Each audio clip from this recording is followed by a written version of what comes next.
Hello, dear learners. Welcome back to my channels. I am back with another one topic. So, हमने start किया हुआ है chapter 3 of macro economics class 12 money and banking, जिसमें हमने last video में money के बारे में थोड़ा पढ़ा था कि मनी क्या होती है, मनी की फॉर्म क्या क्या होती है और इकोनॉमी में मनी का मतलब क्या होता है। हमने ये सारी चीज़ें मनी के बारे में पढ़ी थी। मनी का जो टॉपिक है वो इतना सा ही नहीं है कि एक ट्रांजैक्शन, एक परचेजिंग पावर का मतलब सिर्फ मनी होता है। मनी को हम थोड़ा सा और डिटेल में पढ़ते हैं इकोनॉमिक्स में, बिकॉज मैक्रो इकोनॉमिक्स सबकी रिस्पॉन्सिबिलिटी लेता है हर उस चीज़ की जो उसकी इकोनॉमी पे इफेक्ट डालती है। That's why we need to study the money in detailed form. आज हम पढ़ने वाले हैं डिमांड ऑफ मनी। मनी की डिमांड क्या है। अब मनी भी तो एक सोर्स है, मनी भी तो एक प्रोडक्ट कह सकते हो है, लेकिन ऐसा प्रोडक्ट भी नहीं है कि आप उसको खाओगे पहनोगे, लेकिन आप उससे काफ़ी सारी चीज़ें यूज़ कर सकते हो, काफ़ी सारी चीज़ें ले सकते हो। तो मनी एक लाइक अ सोर्स है। तो मनी की डिमांड सबसे प्रायोरिटी में है। सबसे पहले आपको अपनी मनी की डिमांड पूरी करनी होती है, उसके बाद ही आप और डिमांड पूरी कर सकते हो, राइट। तो अभी हम पढ़ेंगे कि मनी की डिमांड का मतलब क्या होता है under the macro economics. Okay, चलिए स्टार्ट करते हैं। तो देखिए, डिमांड ऑफ मनी क्या कहता है। Money is an asset, thus the demand for a money exist because the public want to own it. Money क्या है, एक एसेट में ही आता है, एक रिसोर्स में ही आता है।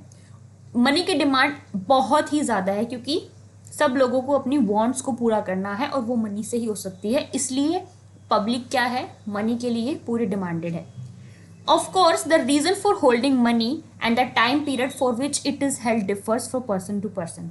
अब ये भी होता है कि मनी की डिमांड सबकी सेम नहीं होती है, किसी की ज़्यादा होती है, कम तो किसी की भी नहीं होती है, किसी की ज़्यादा ही होती है जितना लोगों में होती है। और जिसकी जो डिमांड है वो पर्सन टू पर्सन डिफर करती है। हर पर्सन की मनी की अपनी एक लिमिट होती है, अपनी एक अलग अलग डिमांड होती है कि उनको कितनी ज़रूरत है अलग अलग टाइम पीरियड के अकॉर्डिंग, राइट।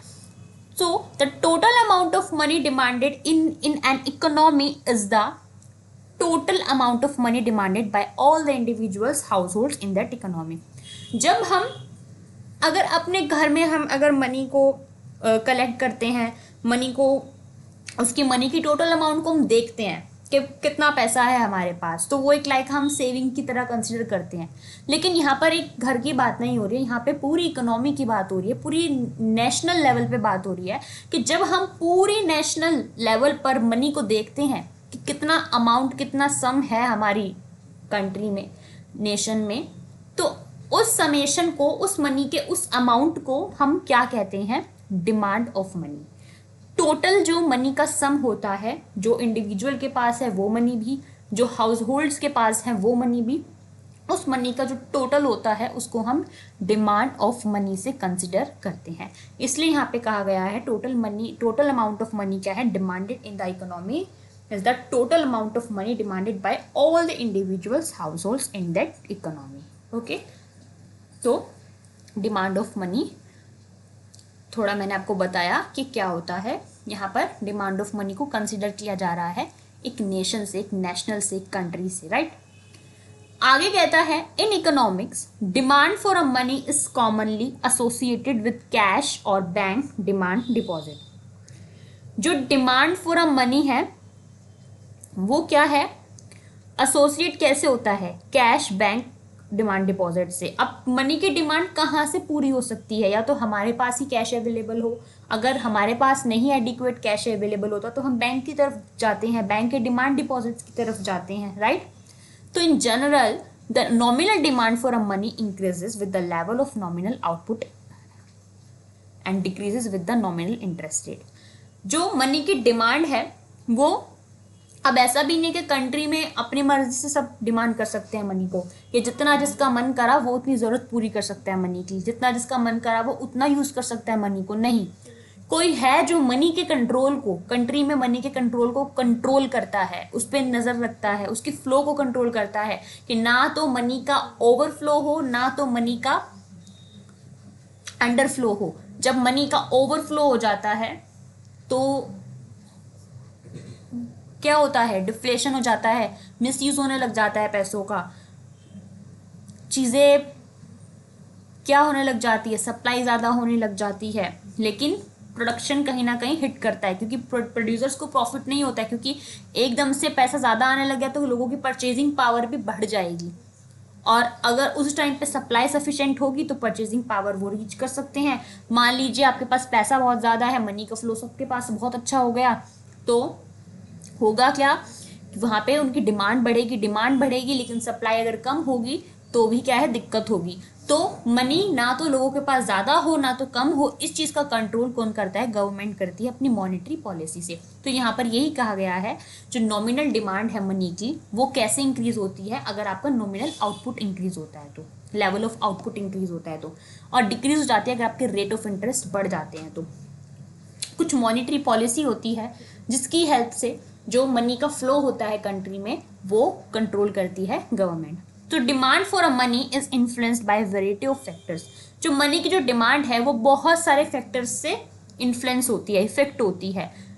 24 घंटा हम एक ही डिमांड पे नहीं रह सकते हैं मनी की, हमारी मनी की डिमांड फ्लक्चुएट होती रहती है। पर्सनली हमें सबसे ज़्यादा ही चाहिए मनी, लेकिन according to time and situation हमारा मनी लेवल जो है, डिमांड है, वो चेंज होती रहती है। तो कौन कौन से फैक्टर्स हैं जो मनी की डिमांड को चेंज करते हैं? सबसे पहला आपकी इनकम लेवल आपकी मनी की डिमांड पे डायरेक्ट इफेक्ट डालती है।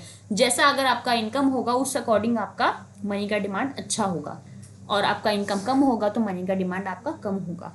इंटरेस्ट रेट पे डिपेंड करते हैं आपके इंटरेस्ट रेट कैसे हैं डिपॉजिट पे। अगर इंटरेस्ट रेट ज़्यादा होगा तो आपका मनी का डिमांड परफेक्ट रहेगा, अगर कम होगा तो आपको उतना प्रॉफिट नहीं होगा अपने डिपॉजिट्स पे।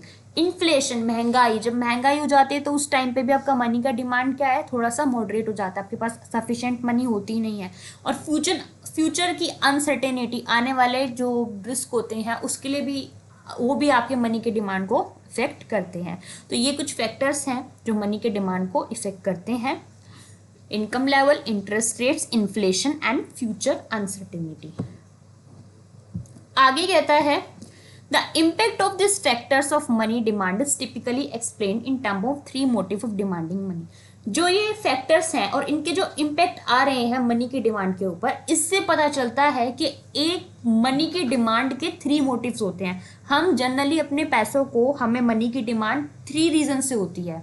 जनरली जो इकोनॉमिक्स देता है वो 3 रीजंस क्या है? सबसे पहला है ट्रांजैक्शन मोटिव, दूसरा है प्रिकॉशनरी मोटिव, तीसरा है स्पेक्युलेटिव मोटिव। ट्रांजैक्शन मोटिव क्या कहता है? ट्रांजैक्शन मोटिव में मनी की डिमांड का मोटिव क्या कहता है? It refers to the demand for a money to meet the current needs of individual and business. पहला मोटिव मनी का क्या हो सकता है, किसी भी मनी की डिमांड का क्या हो सकता है कि जो कंज्यूमर है या पर्सन है उसको करंट नीड को पूरा करना है, उसको अभी करंट में ही पैसे की ज़रूरत है, वो अपनी करंट नीड को पूरा करने के लिए मनी की डिमांड कर रहा है। तो इस तरीके के जो मोटिव के लिए पैसा आप डिमांड करते हो अपनी करंट नीड्स को पूरी करने के लिए, तो उसको हम ट्रांजैक्शन मोटिव कहते हैं। दूसरा है प्रिकॉशनरी मोटिव। क्या होता है? It refers to the people desire to save money for various contingency that may arise in future. कुछ लोगों के मनी के डिमांड इस पर्पस के लिए भी होते हैं कि वो पैसा क्या है वो सेव करना चाहते हैं आने वाले कुछ अनसर्टेनिटी के लिए, फ्यूचर के कुछ रिस्क के लिए, कि हमें अर्जेंसी में अगर ज़रूरत पड़े उसकी तो हम उसको एकदम से यूज़ कर सके। तो उस डिमांड पे भी मनी की डिमांड अराइज होती है, और ऐसी मनी की डिमांड को हम क्या कहते हैं? प्रिकॉशनरी मोटिव कहते हैं। थर्ड होता है मनी के डिमांड का मोटिव स्पेक्युलेटिव मोटिव होता है। स्पेक्युलेटिव मोटिव क्या कहता है कि हमें या किसी भी पर्सन को मनी की डिमांड कब होती है? To hold cash in order to profit for the market movement regarding future change in the interest rate. वो फ्यूचर के चेंजेस को देखते हुए एडवांस में अपने पास क्या है, पैसा रखना चाहता है, डिमांड कर रहा है, ताकि वो फ्यूचर के चेंजेस से बचे, फ्यूचर के इंटरेस्ट रेट से बच सके। उस चीज़ के लिए वो पहली तैयारी करते हुए मनी की डिमांड कर रहा है। इस चीज़ को देखते हुए उसकी मनी की डिमांड अराइज हो रही है, तो ऐसे मोटिव को स्पेक्युलेटिव मोटिव कहते हैं। तो ये 3 टाइप्स के मोटिव थे मनी के। मनी के डिमांड के transaction motive, precautionary motive and speculative motive. Transaction क्या होता है? जब आप करंट नीड को पूरा करने के लिए डिमांड करते हैं मनी का। प्रिकॉशनरी होता है जब आप फ्यूचर की कंटिजेंसी के लिए या अनसर्टेनिटी के लिए बचने के लिए आप पैसा लेते हैं। तीसरा स्पेकुलेटिव मोटिव होता है जब आप कैश को होल्ड करना चाहते हैं, प्रॉफिट के रूप में रखना चाहते हैं, ताकि आपको आने वाले फ्यूचर में कोई लॉस हो तो उससे आप बच पाए, कोई इंटरेस्ट को चेंज हो तो उससे आप बच पाए। तो ये 3 मोटिव्स थे डिमांड ऑफ मनी, एंड ये कंसेप्ट था about the demand of money. So I hope ये सबको अच्छे से समझ में आया। बहुत अच्छा टॉपिक था मनी ऑफ डिमांड का। इसमें जो कंसेप्ट आएगा, कंटेंट आएगा, वो इतना ही है कि आप सबसे पहले डिमांड ऑफ मनी को समझाएंगे, उसके कंसेप्ट को अच्छे तरीके से पॉइंट वाइज समझाएंगे, एंड उसके बाद उसके मोटिव को एक्सप्लेन करेंगे। 3 टाइप्स ऑफ मोटिव्स होते हैं, इनको आप एक्सप्लेन करेंगे। ये इनफ नहीं है, आप बुक में देखेंगे, अपनी एनसीईआरटी में देखेंगे तो और भी ज़्यादा ब्रीफ में और डिटेल में दिया हुआ है, तो उस अकॉर्डिंग जब पढ़ेंगे तो आपको समझ में आएगा। सो आज के लिए इतना ही। नेक्स्ट वीडियो में हम पढ़ेंगे एक और नया topic, it's supply of money. कि मनी की डिमांड हो रही है तो सप्लाई कैसे हो रही है, सप्लाई भी तो कुछ कंट्रोल होना चाहिए, उसका कैसे प्रोसीजर होता है इकोनॉमी में, हम वो चीज़ डिस्कस करेंगे। So for today that's for all. Next video में हम नया टॉपिक स्टार्ट करेंगे। सो अभी के लिए वीडियो अच्छी लगे इसको लाइक करना, चैनल को सब्सक्राइब करना एंड शेयर करना, एंड न्यू वीडियोज़ के लिए stay tune with me. So keep learning, keep practicing. Bye bye.